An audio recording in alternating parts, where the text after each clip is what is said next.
బంటుమిల్లి మరియు కృత్తివెన్ను మండలాల్లోని రైతులు గత కొన్ని సంవత్సరాలుగా ఖరీఫ్ పంటగా వరిని మాత్రమే సాగు చేస్తూ రబీ సమయంలో అపరాలను సాగు చేస్తున్నారు. కానీ ఖరీఫ్ సీజన్లో సాగు చేస్తున్న వరికి సరైన దిగుబడి లేక రైతులు నష్టపోతున్నారు. కృత్తివెన్ను బంటుమిల్లి మండలాలు సముద్ర తీరానికి దగ్గరగా ఉండటం వల్ల వ్యవసాయ భూములన్నీ ఉప్పునీటి ప్రభావం వల్ల చౌడు బారిపోతున్నాయి. అయితే దానివల్ల పంట దిగుబడిపై తీవ్రమైన ప్రభావం పడుతుందన్నారు.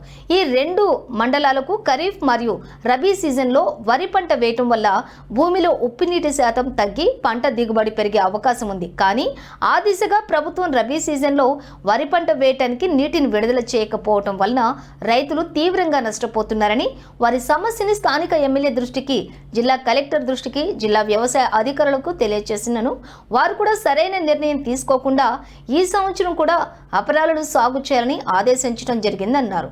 ఈ నిరసన కార్యక్రమానికి వైసీపీ పార్టీ సమన్వయకర్త ఉప్పల రాము ఒక రైతు బిడ్డగా రైతుల తరపున పోరాటం చేయడానికి సంఘీభావంగా రావడం జరిగింది. ఈ కార్యక్రమంలో పెడన నియోజకవర్గం రైతులు, రైతు సంఘాల నాయకులు, వైఎస్ఆర్సీపీ పార్టీ నాయకులు, కార్యకర్తలు, వివిధ రాజకీయ పార్టీ నాయకులు మరియు సామాజిక సేవా సంస్థ ప్రతినిధులు పాల్గొని రైతులకు న్యాయం జరిగేలా చేయాలని, దాల్వా పంటకు నీరు విడుదల చేసేలా చర్యలు చేపట్టాలని జిల్లా కలెక్టర్ని కోరటం జరిగింది.